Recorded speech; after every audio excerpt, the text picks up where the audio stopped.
Grab your favorite drink, grab your favorite snack, get cozy. This is peak entertainment right here. In fact, for many of you, this will be more entertaining than anything Borderlands 4 could offer you. Like, imagine me sitting here in this chair. It was like midnight. I had Breach playing, the new 21 Pilots album, just jamming out to that. I had a little seltzer in front of me, and I was scrolling Randy Pitchford's Twitter account. It was a thing of beauty, just going through this all. I mean, this is a historic Crashout, and it's equal parts unsurprising, but also unbelievable. Yes, Randy has a tendency to come out and basically ruin the things that he loves by constantly going to war with his fans. That's undeniable. It's happened with everything from the movie to Borderlands 3 to Borderlands 4. It's just been constant for years, going back to Aliens, Colonial Marines. Just that constant, rehashed path of destruction. Time is a flat circle with this man.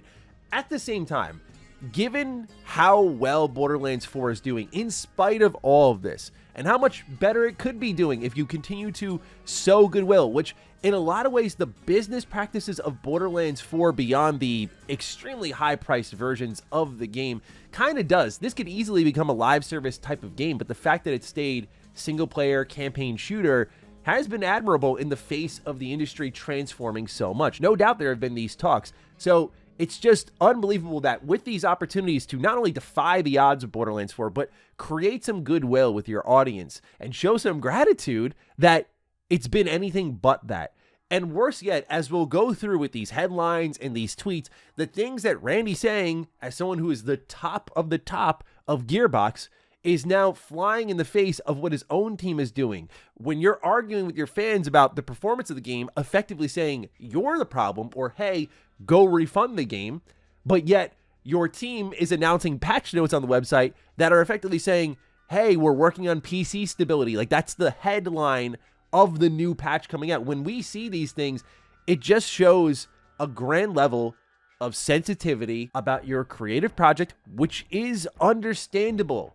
But my God, dude, you are smothering the news cycle around the very thing you care about, and in turn ruining it. And I got a lot to say about this one. But before I do, a quick word from today's sponsor. Throne and Liberty is back with its biggest update yet, bringing Hyper Boost servers, a soft reset to gear progression, the all-new orb weapon, housing, achievements, and Tier 3 gear. That's why I'm excited about a little Throne and Liberty. For example, the new servers, everyone gets to start fresh together, so it's perfect for lapsed players, perfect for newcomers. What about that orb weapon that I was talking about earlier? Well, this is a fast-paced skill shot magic weapon that lets you place up to 3 orbs on the battlefield, controlling allies and enemies with precision. There's Battlegrounds PvP. This is a repeatable endgame PvP loop, so if you want to stick around, you have options there. There's also PvE in Dimension Trial, so these are time attack dungeons with customizable difficulty and weekly leaderboards, so you're always competing with your fellow gamers out there. And also housing. How can you not love a little bit of housing? As you go further and further, you're going to unlock and customize more prestigious homes. And as I mentioned earlier with the new servers, if all this sounds great, between the Hyper Boost and the Gear Soft Reset, this is a perfect time to dive into Throne and Liberty. So what are you waiting for? Use my link in the description down below, download Throne and Liberty now, and join the Hyper Boost servers. Get that fresh start, or if you're a last player, jump right in.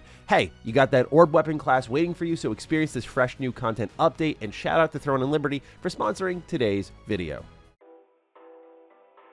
This is all the more interesting to me because Take-Two boss Strauss Zelnick, who has published Borderlands since the very beginning, recently spoke about Randy at the beginning of August when asked about him, and said he can be controversial at times, sometimes intentionally and unintentionally, but I still love him to death.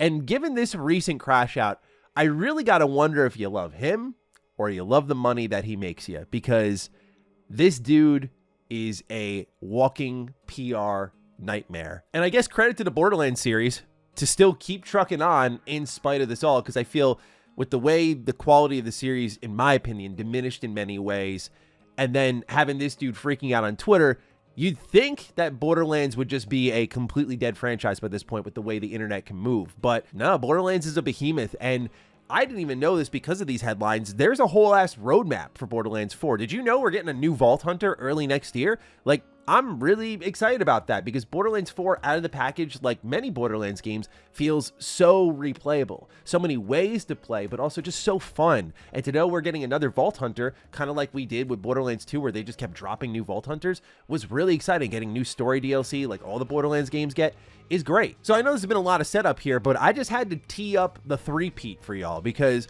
I know we're going to do our Borderlands 4 Final Verdict video, probably getting moved to early-ish next week because I still have some work to do on Borderlands 4, but I wanted to kind of wrap up the Randy coverage so that when I talked about Borderlands 4 as a game, it's not like, hey, Randy said this, Randy did this, Randy did that. It's about just the game itself, and I can make sure this has been adequately talked about and made sure that you are aware of it as the customer if you're not already. So if you're new here and you're into what's going on with video games, consider subscribing. Again, check out our Trails in the Sky remake review over on Retro Rebound if you're looking for something a little bit more, I would define it as uplifting. Very, very awesome game. Okay, so we covered this part of the tweet already in our last Borderlands 4 video. Randy Pitchford saying that every PC gamer must accept the reality of the relationship between the hardware and the software they're running.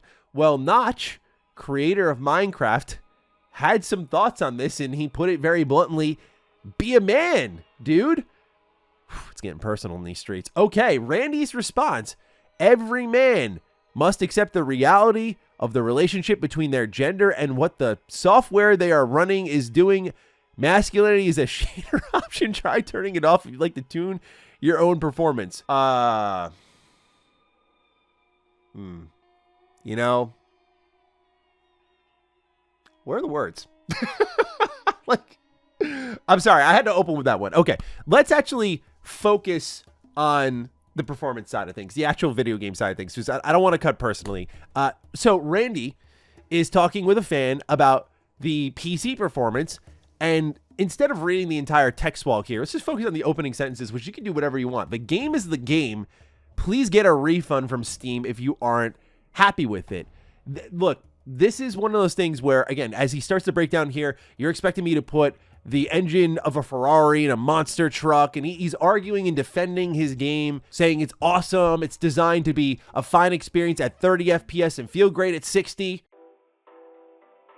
It's a little bit reminiscent of what happened with Avowed, where the art director of that game, when myself and Cog were interviewing him, said it's a 30 frames per second game, and that doesn't really matter for our style of game. There is this fundamental belief, philosophy in the games industry for some creatives, it seems, that these frames don't matter given your genre. But I don't know how, even when you're a PvE game and you're a first-person shooter, that 60 frames doesn't really matter that much. But yeah, of course, the headline from this became, Randy tells you to get a refund.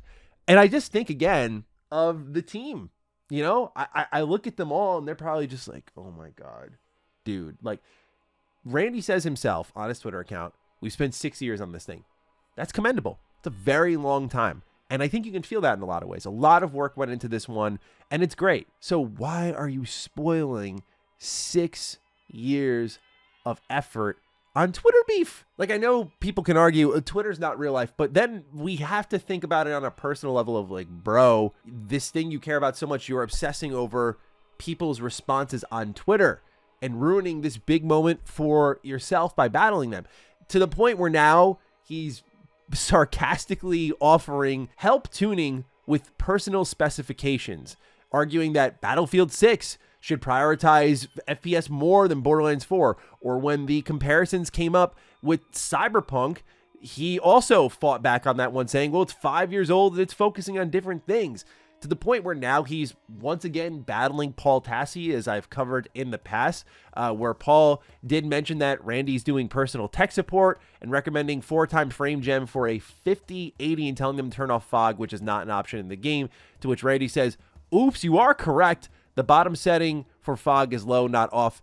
The mistake was innocent and there's a story behind it, but I think it is more fun for you to skewer me over it. And so this is where I think a lot of people are losing it with Randy and Borderlands 4 in turn, because it's becoming this thing of like, well, I'm the victim now. It's like, no, dude, you're going after your own audience constantly. You don't become the victim that way. That's not how it works. And as you can see with what I lined up here, just a ton of tweets indicating, hey, this is working fine. This is working as intended. But meanwhile, I mean, I can at least speak from my own experience. Borderlands 4 has crashed a pretty decent amount. I saw a good term for it. The Unreal Engine 5 tax is real.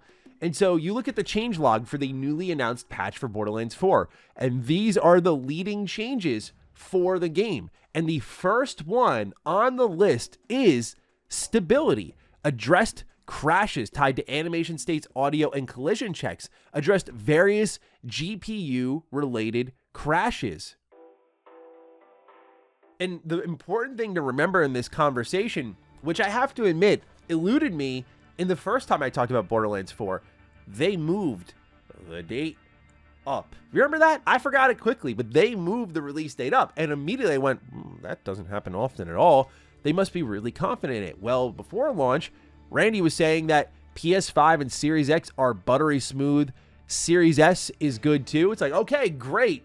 Sounds good. What's the word on the street after the game has come out on consoles? Well, people are having bad performance issues on PS5 Pro, and Randy says it's a known issue of performance dropping on PS5 Pro after several hours of continuous play.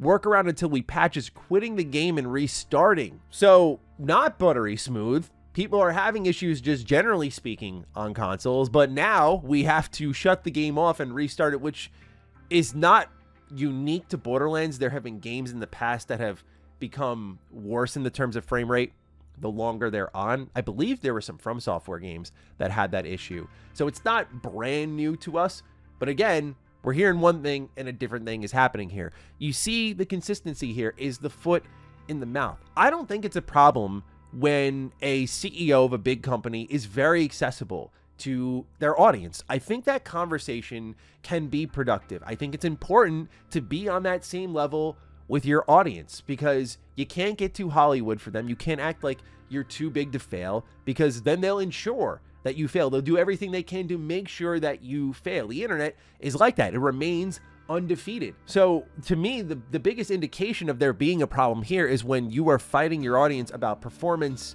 and stability related issues on PC, and then your patch notes lead with stability fixes. So deep down, unless you're not there talking about what to fix with this roadmap, you know, your team seems to be well aware of what the problem is with Borderlands 4, which people haven't even really gotten a chance to, I think, have a broader conversation on what's wrong with the game itself. Like, is the open world a good transition point? Was it worth some of the sacrifice of the general, I guess, layout of the world being less varied? Like, we haven't really gotten to the nooks and crannies of that conversation because it keeps coming back to like, well, we want the game to run well. We want it to run better. My 5090 should be having no problem running this game. I'm well above the recommended specs. It's like, oh, well, it's you. Just refund the game then. Or, well, it's you. Restart the game, quit the game. But there's no problem. But that yet there is because the patch notes indicate it. It reminds me a lot of Deathloop. I remember when I reviewed this game, people were not pleased with it, but it was one of those moments. I was on an island when I dropped my review. Everyone had 9s or 10s for the game. I was one of the people who said I found the game really disappointing. One of the things I called out in the game that I found very disappointing was how the AI for the NPCs were. They were incredibly stupid. Now, there were mostly reviewers, not Arcane, arguing that the AI was fine. And in some cases, there were some arguing they were intentionally dumb. I never really understood that, but a lot of people lined up to defend Deathloop in a way that I still don't fully comprehend. And not just because I was isolated. I mean, I've been reviewing games for a long time, and while it sucks when you're on that island, it's just sometimes the way it goes. But then the first patch for Deathloop hits, and one of the primary targets was fixing the enemy AI behavior patterns and making sure they work properly and making sure that they're more intelligent. And when I saw that versus what people were saying, I was like, well, that flies in the face of all the defense people were running because the developers know it's not functioning as intended. Admittedly, a bit of a different situation if Arcane was saying it, but it's still the same idea of a team knowing what the real problem is here. And if Randy's the head of that team, then why are you out here battling performance? Because here's the thing, man.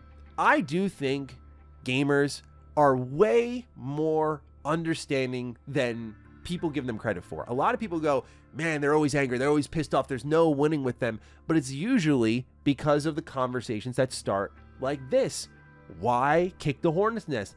all you have to say is, hey, not even get on your knees and apologize. It's, hey, we're working on it. We see you, we hear you. We're nose to the grindstone. We're going to have something out by this weekend to address stability. Great. Thanks, Randy. Thanks, Gearbox, because no doubt they worked hard on the game. I think it shows.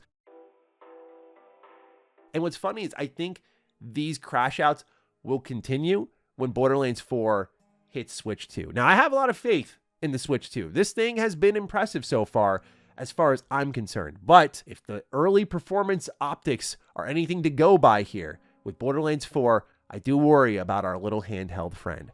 We'll see, but I just wanted to talk about what has been a historic crashout that always ends in telling us we're wrong. And yeah, there are times where just because everyone's saying the same thing in unison does not mean they are correct. In fact, more often than ever before, people think because they're loud in unison that makes them right. But in this case, like, the customer is right. There are problems with the performance and the optimization of Borderlands 4. And no matter how much you stomp your feet and say, no, that's not an issue because of customer service ticking them out and whatnot. Like, when you look at the, Steam reviews, YouTube videos, tweets, like, we're not just saying it, bro. There is a problem. And it's a shame because you're getting in the way of what is otherwise, I think, a really great video game. One that the team should be proud of. One that Randy should be proud of. And I have no doubt he's proud of it. But it's almost like too proud to the point of it's running as intended. How dare you? This is not me talking down to the audience, by the way. Because, frankly, even in my experience as a developer, there's lots of things I don't fully understand. But giving your audience technical explanations for why something is not working the way it is can sometimes create a level of understanding, but at the end of the day, it doesn't really matter, right? Like, it doesn't matter because it's still impeding my experience. It doesn't matter because you're the professional. You are there to give me the best experience possible. While we can get it or not, just giving us technical explanations and being like, you want me to put a Ferrari engine in a monster truck? That's not how it works. It's like, I don't care what the solution is or how ridiculous it sounds. As a customer, I want this to run well. Whatever hoops you got to jump through to get it there, I want it to run well. And that's all there is to it. And that's where I think a lot of longtime devs have struggled with today's customers in the games industry, is they don't care about the technical explanation or why things are the way they are. That's an explanation for you and probably your boss on why things aren't working the way they are, because it matters to them. For us, it's, can it run smoothly so I can shoot things? It's that simple. Disconnecting yourself from that is problematic, and we see why. So, ladies and gentlemen, that's the latest on Borderlands 4. A historic crashout. That'll conclude this saga, at least on my end, until we talk about the final verdict on Borderlands 4 and sort of how I'm feeling with the game done. So with that, ladies and gentlemen, I leave it in your hands. Let me know how you're feeling about Borderlands 4 down below. Other than that, take excellent care of yourselves, and I'll catch you in the next one. Stay sexy, stay active. I love you all. Peace.